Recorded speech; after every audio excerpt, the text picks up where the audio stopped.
En este vídeo vamos a explicar las partes y el funcionamiento del sistema nervioso.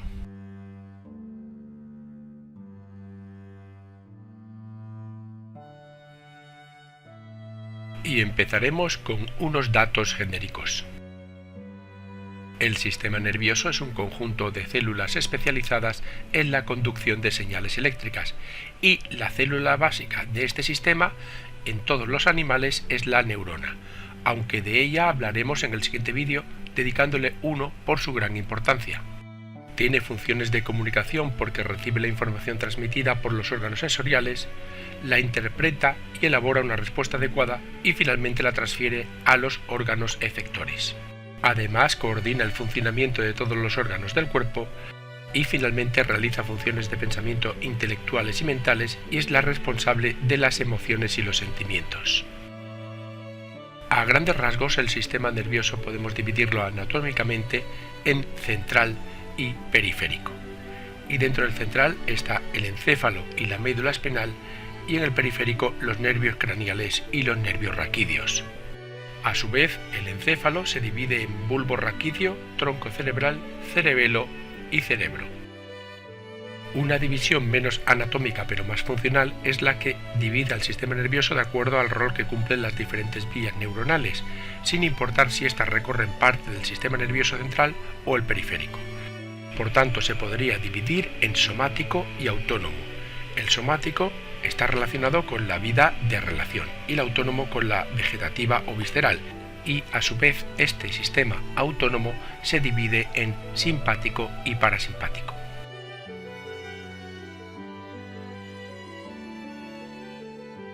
En esta parte del vídeo vamos a analizar el sistema nervioso central. Este tiene una triple misión: integrar la información recibida, coordinar esta información y elaborar las respuestas adecuadas. Y se compone del encéfalo, que está ubicado en el cráneo y a su vez tiene estas partes, como dijimos antes, el bulbo raquídeo, el tronco cerebral, el cerebelo y el cerebro, y la médula espinal, que está ubicada en la columna vertebral. Al ser un sistema muy importante, debe tener una protección dura, es decir, ósea. Por tanto, está protegido por el cráneo y la columna vertebral debido a esta importancia que tiene y a la fragilidad de sus estructuras. Y por otro lado, adicionalmente, posee otra protección blanda: las meninges, que son 3 membranas de tejido conectivo que cubren todo el sistema nervioso central, y le añaden una protección blanda que complementa a la dura de las estructuras óseas. Tiene una doble función: impedir la entrada de sustancias químicas y micropartículas y, por otro lado, amortiguar los golpes. Esta membrana tiene 3 capas: la dura madre, que es la externa, la aracnoides, una capa intermedia vascular aunque atravesada por vasos sanguíneos hacia la pía madre, y la pía madre, que es la capa interna, delgada, muy vascularizada y en estrecho contacto con el encéfalo, siguiendo el contorno del tejido cerebral. Y como una protección adicional, entre todas ellas se encuentra el líquido cefalorraquídeo, que amortigua el efecto de los golpes sobre los centros nerviosos. Todo el sistema nervioso está compuesto por 2 tipos de tejidos: la sustancia gris, formada por cuerpos neuronales y dendritas, que al carecer de mielina no es capaz de transmitir rápidamente los impulsos nerviosos. La mielina es una sustancia que envuelve y protege los axones de ciertas células nerviosas con la misión de aumentar la velocidad de transmisión del impulso nervioso. En definitiva, son los centros de control y tienen la función del procesamiento de información, es decir, la función del razonamiento. La cantidad de esta sustancia muchas veces se considera directamente proporcional a la inteligencia de un ser vivo. Aparte de la sustancia gris, tenemos la sustancia blanca, que solo contiene prolongaciones neuronales, generalmente axones, y está cubierta de mielina. En la división anatómica del sistema nervioso teníamos el central y dentro de él el encéfalo. Vamos a estudiar sus partes, empezando por el bulbo raquídeo. Se trata ni más ni menos de la prolongación de la médula, que contiene varias zonas de sustancia gris rodeadas de sustancia blanca. Por él pasan las vías nerviosas ascendentes, que proceden de la médula, y las descendentes, que llegan del cerebro. Estas vías se cruzan la mitad cerebral derecha recibe información de la mitad izquierda del cuerpo y viceversa, la mitad cerebral izquierda recibe información de la mitad derecha del cuerpo. El bulbo raquídeo forma parte del sistema autónomo, regulando funciones como el latido cardíaco, la presión sanguínea o la ventilación pulmonar, entre otras. Seguimos hablando de otra parte del encéfalo, el tronco cerebral. Este está situado entre el bulbo raquídeo y el cerebro, bajo el tálamo, y comprende varias zonas del cerebro que regulan los estados de sueño y vigilia, los reflejos visuales y auditivos, la presión sanguínea, la comunicación entre el cerebro y otras partes del encéfalo, la selección de estímulos que pasan por el cerebro, etc. Dentro de él está el hipotálamo, que es la parte del tronco cerebral que se conecta y controla la hipófisis, una glándula endocrina que segrega hormonas reguladoras del resto de las glándulas del cuerpo. El tercer componente del encéfalo sería el cerebelo. Este está situado en la parte posterior del cerebro y se compone de la sustancia gris en la parte externa y la blanca en la interna. Tiene aspecto ramificado y por eso se le llama el árbol de la vida, y su misión es triple: recibir la información del equilibrio que lleva al oído, regular la actividad de los músculos que intervienen en el equilibrio y coordinar las acciones motoras enviadas por el cerebro para que los movimientos sean precisos. Y finalmente la parte más voluminosa del encéfalo estaría ocupada por el cerebro. Este pesa entre 1200 y 1300 gramos y se compone de la sustancia blanca en la parte interior y la sustancia gris en la exterior. Precisamente esta forma la corteza cerebral, una capa de 2 milímetros de espesor que dirige la conducta aprendida, y en los seres humanos tiene mucha extensión, de ahí que presente abundantes pliegues para ajustarse al volumen del cráneo. Estos pliegues pueden ser de dos tipos: las circunvoluciones cerebrales, que son numerosas y poco profundas, y las fisuras, que son escasas y profundas. El cerebro presenta dos grandes hemisferios: el derecho, que es la zona intuitiva y creativa, y el izquierdo, la zona lógica y analítica, y ambos están separados por la cisura interhemisférica. Pues bien, a pesar de estar separados, a la vez están comunicados mediante lo que se llama el cuerpo calloso. Cada hemisferio cerebral posee varias fisuras que dividen la corteza cerebral en lóbulos. Está el frontal, localizado en la posición anterior, el temporal, localizado en una posición lateral detrás del lóbulo frontal, el parietal, que se extiende en la cara externa del hemisferio debajo del lóbulo temporal, y el occipital, ubicado en la parte posterior del cerebro. Pues bien, cada uno de ellos tiene una función específica. El frontal controla la capacidad de moverse, de razonar y la resolución de problemas, parte del lenguaje y las emociones. El temporal, las percepciones sensoriales externas, la sensibilidad, el tacto, la percepción, la presión, la temperatura y el dolor. El parietal, la producción de imágenes, y el occipital, las tareas visuales complejas como el reconocimiento de caras. Es el encargado de la audición, el equilibrio, la coordinación, es el centro además primario del olfato del cerebro y recibe y procesa información de los oídos, contribuye al balance y el equilibrio y regula emociones y motivaciones como la ansiedad, el placer y la ira. Como podemos ver, cada una de estas partes tiene una función específica, pero las funciones generales del cerebro serían controlar y coordinar el funcionamiento de todas las partes del sistema nervioso, recibir la información de los órganos sensoriales y producir las sensaciones pertinentes, procesar la información recibida y elaborar las respuestas y las órdenes para los órganos efectores, y albergar las funciones nerviosas superiores, la memoria, la inteligencia, el raciocinio, la voluntad y la consciencia. Y una vez hemos explicado el encéfalo y sus partes, vamos con el otro sistema nervioso central, la médula espinal.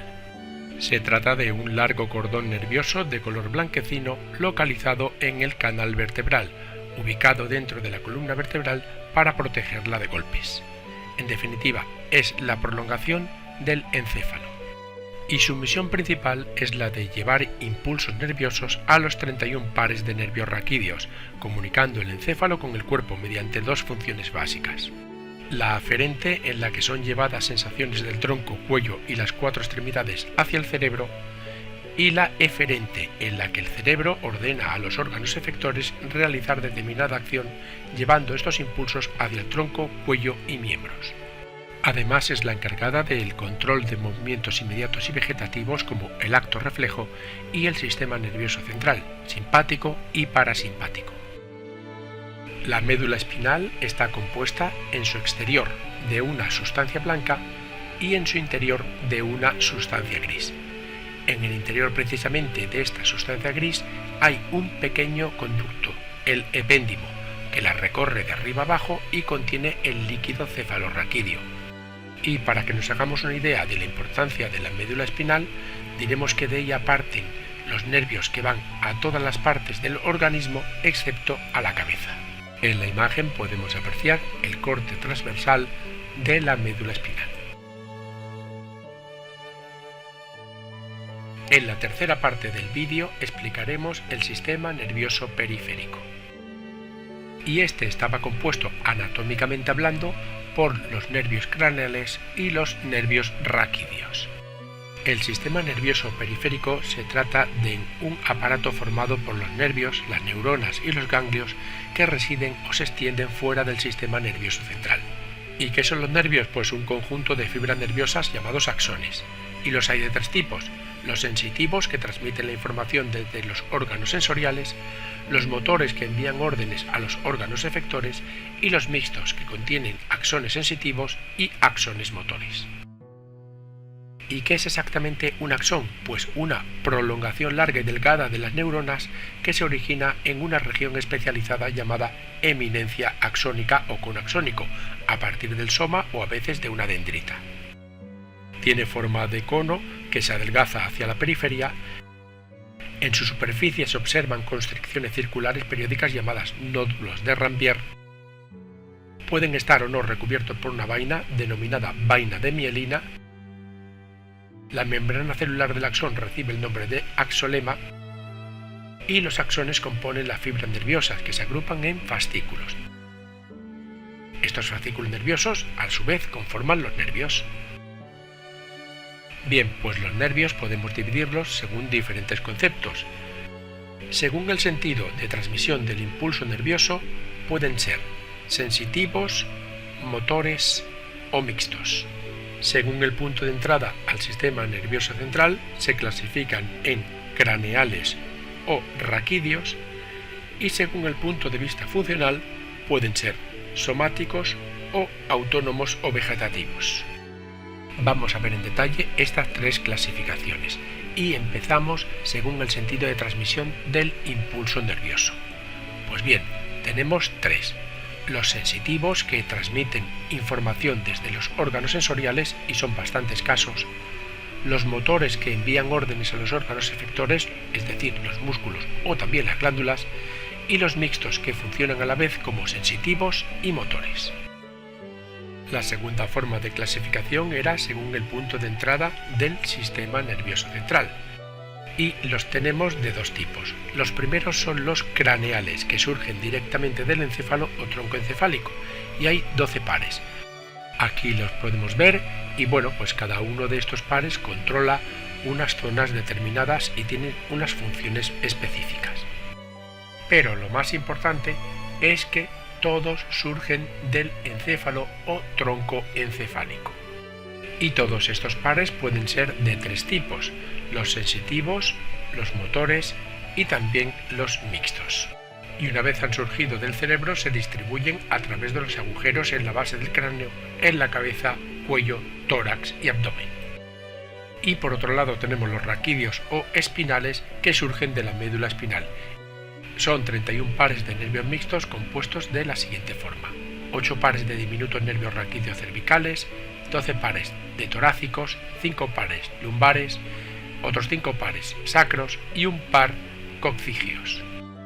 Cada nervio surge de la médula en forma de dos raíces que se reúnen poco después para constituir un único cordón nervioso. Y la peculiaridad de esto es que todas las neuronas sensitivas entran en la médula por la raíz posterior, mientras que por otro lado todas las neuronas motoras salen de la médula por la raíz anterior. Y la tercera y última clasificación de los nervios era según el punto de vista funcional. En él podíamos encontrar a los somáticos y a los autónomos o vegetativos. Los primeros, los somáticos, conectan los receptores sensitivos de los órganos sensoriales con el sistema nervioso central y esta a su vez con los músculos esqueléticos. Y tiene dos funciones, la de recibir la información de los estímulos externos y de la posición del cuerpo, y la de enviar las órdenes para la contracción de los músculos voluntarios. Lo componen en definitiva los nervios craneales y los raquídeos. Y por otro lado tenemos el autónomo, también llamado visceral o neurovegetativo. Este regula y coordina todas las funciones que son independientes de la voluntad, como la frecuencia cardíaca, la digestión, la frecuencia respiratoria, la salivación, la sudoración, la dilatación de las pupilas, la micción y la excitación sexual, entre otras. Sus centros motores están ubicados en la zona lateral gris de la médula espinal, en el bulbo raquídeo y en el hipotálamo, y de ahí salen diferentes tipos de nervios, cada uno desarrollando unas funciones opuestas. Los simpáticos, que activan la mayoría de los órganos del cuerpo para que trabajen más intensamente, y su acción es predominante en los estados de alerta. Y los parasimpáticos, que relajan y hacen que funcione más lentamente la mayoría de los órganos del cuerpo para que trabajen menos intensamente, por tanto su acción es predominante en los estados de relajación. Y finalizamos este vídeo explicando qué son los actos nerviosos, que los hay de dos tipos, reflejos y voluntarios. Los reflejos son rápidos, automáticos y se realizan sin acción del cerebro. La información sensitiva solo llega a la médula espinal, por lo que la respuesta es automática. Y son los que se realizan cuando se necesita una respuesta rápida, como quitar la mano cuando nos quemamos. Las respuestas reflejas son muy rápidas, ya que el impulso nervioso recorre el camino más corto posible, desde el lugar donde se recibe el estímulo hasta el efector, a través de un circuito neuronal muy simple denominado arco reflejo. Para realizar un arco reflejo se necesitarán como mínimo un receptor, una neurona sensitiva, otra neurona motora y un efector. Entre la neurona sensitiva y la motora existen una o varias neuronas intercalares, alojadas en la médula espinal. Y además de los actos reflejos también tenemos los actos voluntarios, que son variados, cambiantes y más elaborados que los reflejos. Y a diferencia, en ellos participa el cerebro. Se realizan de un modo consciente y se controlan voluntariamente. El proceso es el siguiente. Un receptor capta un estímulo. Esta información se transmite por los nervios sensitivos hasta las astas dorsales posteriores de la médula espinal y de allí subirá hasta el bulbo raquídeo. En él, la información que llega desde el receptor se transmite hacia el hemisferio cerebral opuesto al del lado del receptor que ha captado el estímulo. Ya en la corteza cerebral, esta información se hace consciente y se elabora la respuesta. Y por último, la respuesta originada en la corteza cerebral se envía a los efectores a través de las astas ventrales anteriores de la médula espinal, que serán los encargados de ejecutarla. Y un aspecto muy importante a destacar es que no todos los actos voluntarios son consecuencia de la recepción de un estímulo externo, ya que se pueden producir directamente en la corteza cerebral sin la necesidad de este estímulo externo. Y esto ha sido todo. Muchas gracias por escucharme y espero que te haya servido de ayuda. Para más información entra en youcamp.com.